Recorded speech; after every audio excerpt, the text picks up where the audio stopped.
Yeah. Hey, look, we have a Fox alert here on that note.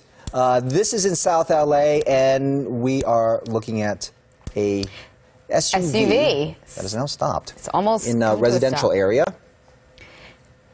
A white SUV, and the driver's got the window open, and we don't know much about it looks like there was something coming from the vehicle. This pursuit took place, but you can see that driver's side tire smoking right there. So perhaps he's run over something.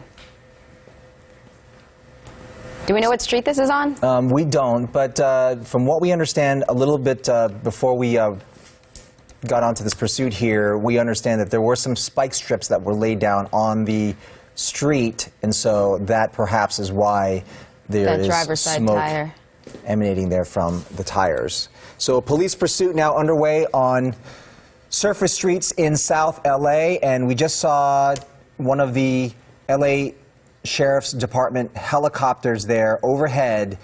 Look at him as he goes across that intersection there and across that crosswalk. Two people crossing that crosswalk as he makes this left turn. Onto Normandy. He's on Normandy now. Now this is a white Chevy, turned off Normandy. This is a white Chevy Tahoe. Looks like a early 90s model.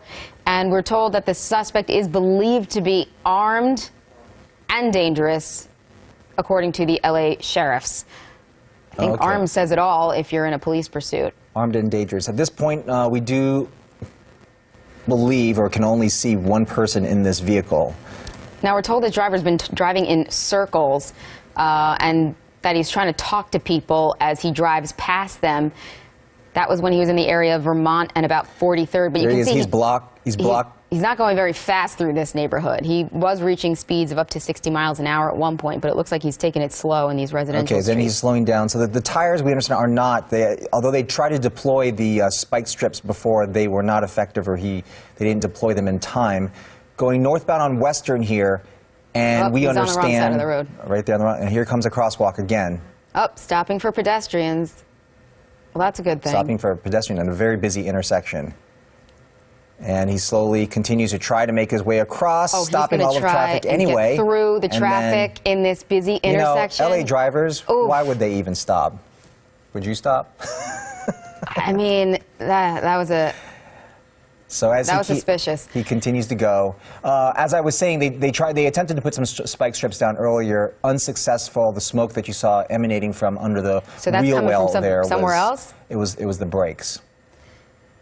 It was the brakes. But they are trying to use those spike strips to slow him down. You can see he's got the window open. It looks like he's holding on to his cell phone there. And apparently he was yelling out the window trying to talk to people as he went by. White Chevy Tahoe, again, the suspect believed to be armed and dangerous, going through the street. Suspect that's wanted by the Sheriff's Department. Right now driving on the wrong side of the road on oncoming traffic. Got his hand out the road again, out of the window again, making gestures at these cars. Again, you probably wouldn't be looking for that if you were making a left turn and a vehicle was driving on the wrong side of the road. Again, wrong side of the road right there. The other officer was definitely throwing out a pair of spike strips. That's what we just saw right there, northbound Western. That apparently would be the first time. Unclear if he hit those spike strips. You did see him swerve. You saw that officer throw those spike strips out in front of him. Great maneuver on the Sheriff's Department's part and a good effort. Unclear if they've worked. We're going to keep an eye on this vehicle. Again, you can see this guy now starting to speed up, which is very dangerous. Now he's going to have less brakes and possibly some flat tires. This is going to be some problems right here. Apparently we're coming up on Vernon, as I understand. Whoa! Look at that, the skateboarder right there. That guy almost got it. Again, you know, this is the reasons why these are so dangerous. These are the reasons why, especially on a Friday afternoon on these smaller streets out here, is extremely dangerous. And he's picking up speed. I'm looking that there's a bus up ahead making a turn. Again, look at this. He's taking center lanes. Now he's starting to get a little bit desperate. He's driving a little bit crazier. It's definitely very tense moments for the officers and anybody watching this, and of course the public at large in the area. It's going to be a very dangerous scene as this guy is driving faster than the traffic allows, and vehicle definitely not in the best of shape.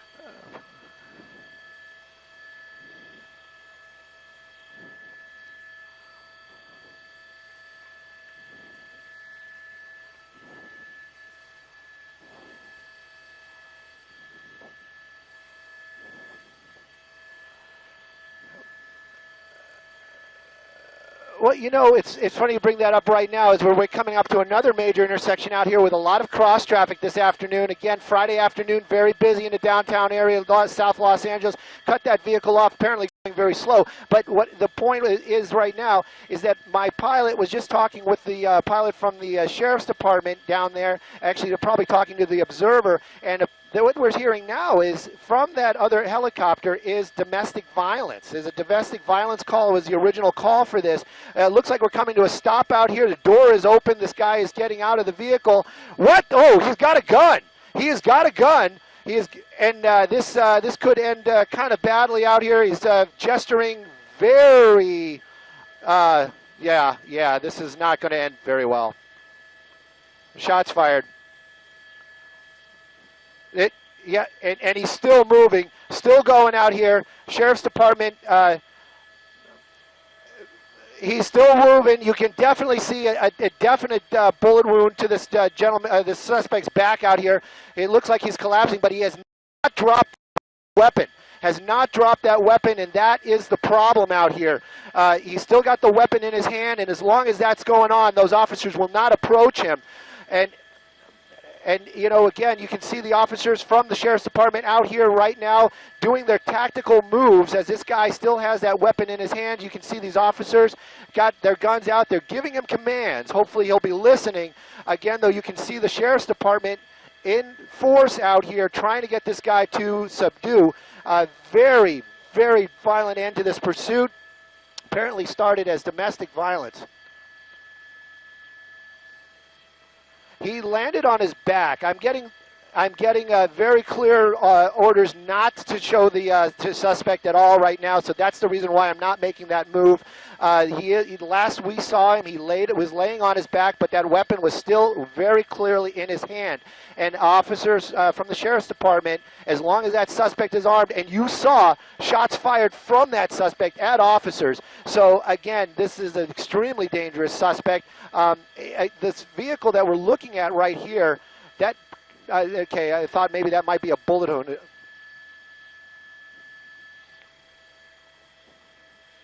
Yes, that shield is bulletproof. Or is bullet resistant. I'm not sure if there's anything that's bulletproof in this world. Again, though, this could be something they could use to approach that suspect. Again, I don't know if he dropped the weapon or threw it or what he has done with the weapon, but I can tell you officers right here, deputies from the Sheriff's Department, still have their weapons out. They're trying to formulate a plan to take this suspect into custody. Again, though, that suspect extremely defiant. And again, this is a very, very bizarre ending, very violent ending out here in the South Los Angeles area.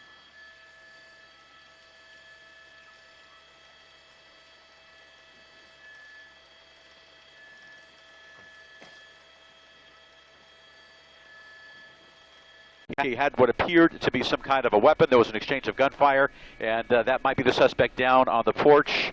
Large fellow on the ground. Yeah, he is on the ground. He's surrounded by sheriff's deputies. But because they believe he had a gun, that's what led to the gunfire. It looks like a chest or a belly wound.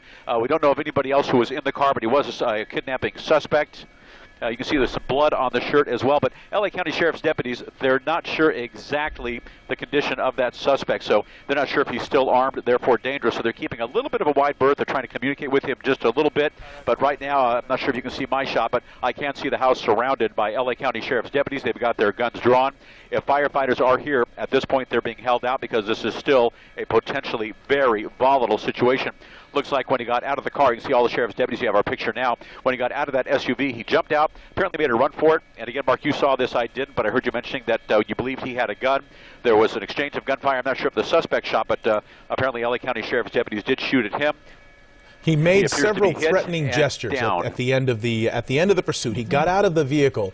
Normally, people get out and they either give up or they run. Those are pretty much the two things they basically did. Okay. He did not do that. He reached into his waistband, and made several what would appear to be threatening moves and yelled at his pursuers, yelled at the sheriff's deputies, and gestured wildly. I couldn't tell from our vantage point, from Air 7, some 800 feet in the air, with the camera starting to widen out, whether he actually had a weapon in his hands, but the earlier reports were that the suspect was in fact armed, this kidnapping suspect as he was described to us. Yep. So then that means that they would have been certainly justified, and if they saw a weapon in his hands, they would be justified in firing at him.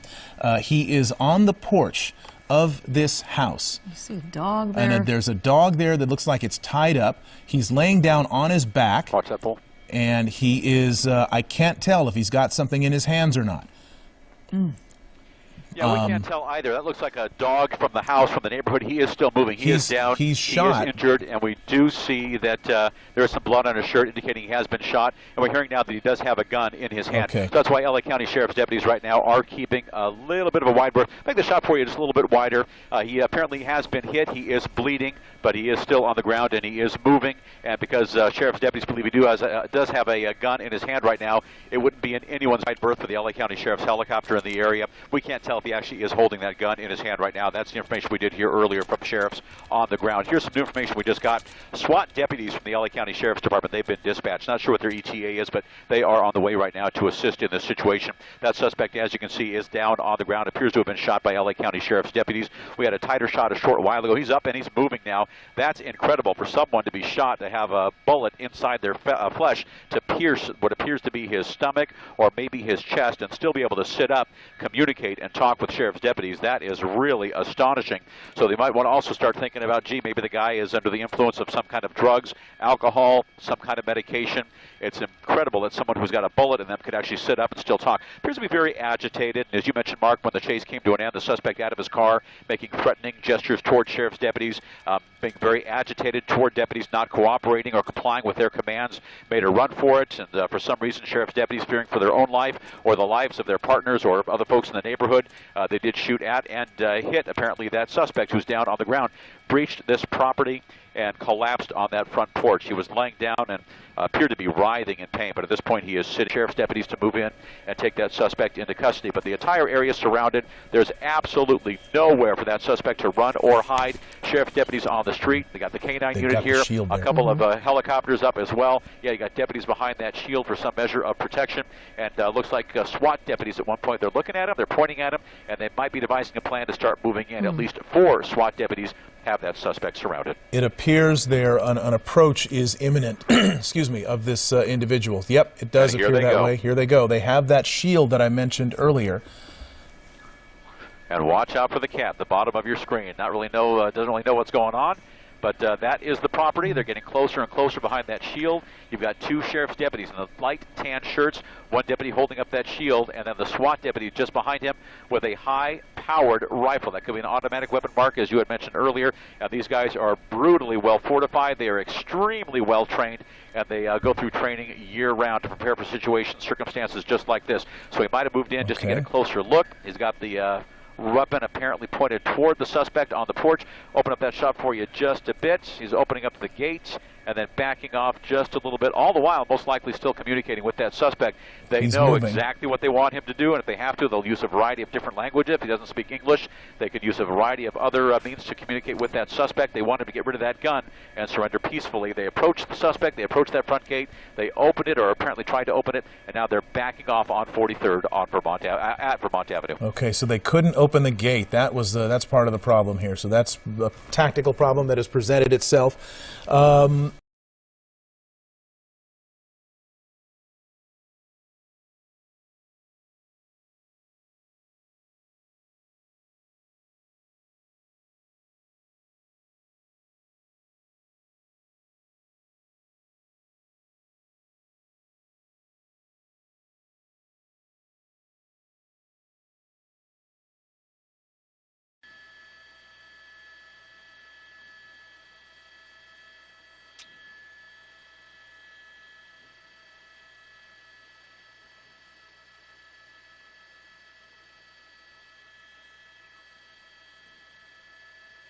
Copy, thank you.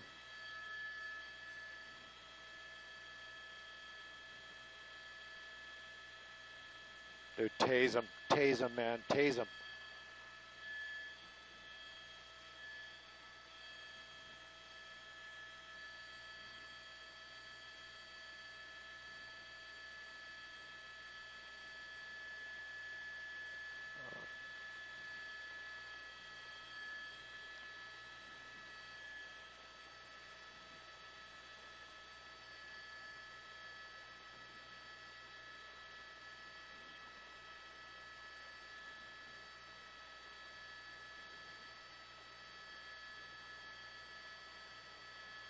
Man, look at this guy. This is crazy.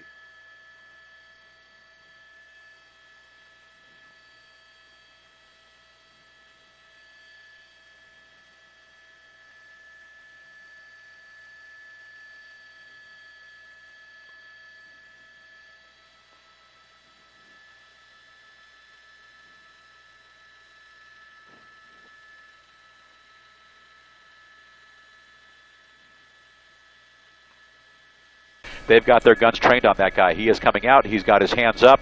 He is most likely seriously injured. He's trying to understand what they're trying to tell him. Do you want me to get down on the ground? He's gesturing toward them, and yes, they want his hands up in the air. They want him to get face down on the ground right now. As he approaches, gets closer and closer. This is being a situation less and less threatening for LA County Sheriff's deputies because he's got his hands up. It is an oversized T-shirt, so he could reach theoretically for another weapon if we need to. We're going to reposition. But looks like he's walking right to deputies. He's within just a few feet. They've got their guns drawn and trained on him. He is injured, therefore somewhat incapacitated. We're going to reposition the helicopter to come around to the south side, complying with their very commands right now. They're being very specific. Get down on the ground. We know you're injured. Look at all that blood. He's lost a great deal of blood. We're going to double up now to give you that shot. He is down on the ground, very seriously injured.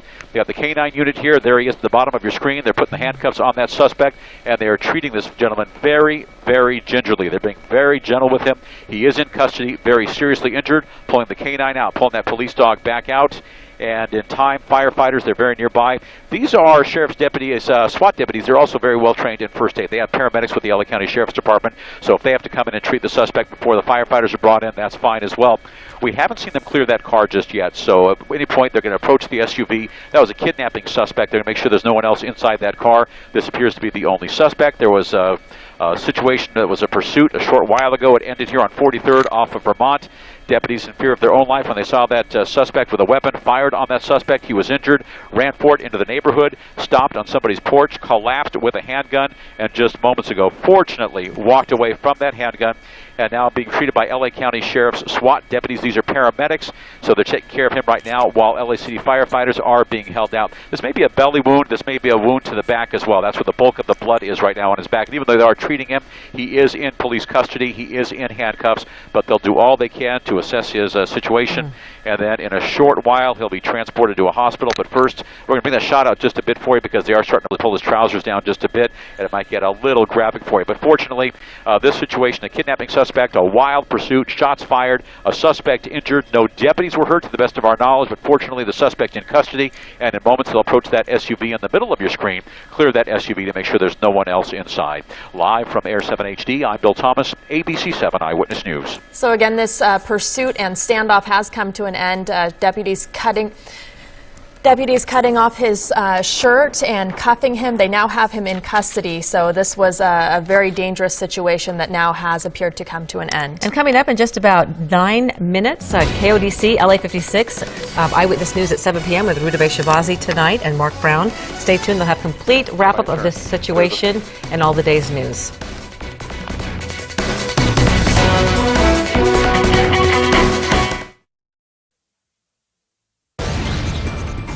And we welcome you back to the KTLA 5 News at 6:30. You can see the wounded gunman now being taken by SWAT officers and sheriff's deputies on a backboard. He's going to be taken to a nearby ambulance. This was the end of a police pursuit where the gunman got out, pulled a gun, fired at the police, then took refuge on a porch nearby. He was shot in the abdomen. He has been bleeding for well over an hour, and now he has finally surrendered and is getting the medical treatment share that we thought that he would get minutes and minutes ago. It has been an incredible, last hour and a half that we've been watching this. That the man is still alive is incredible, and that he was standing and like drinking water on the porch, and it was just one of those things that you've never seen before. We want to go to Steve Couge. He's on the ground, part of our team coverage here on this standoff in South LA that has now come to an end. Steve. Well, Sherry, yeah, we just saw the man being loaded up into the ambulance. His friends and family have now gathered here on the police tape as close as they can to see him. They're cheering his name on.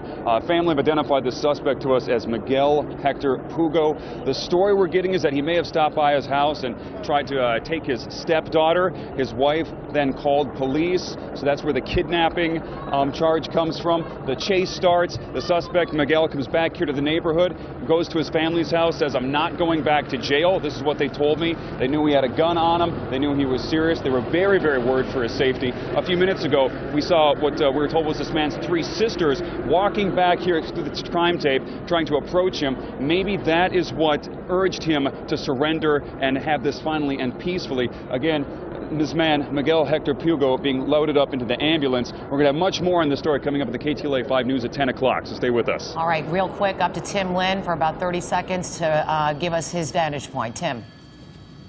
Well, you can see right there, they brought him down on that backboard, placed him into Rescue 99 for LA City Fire.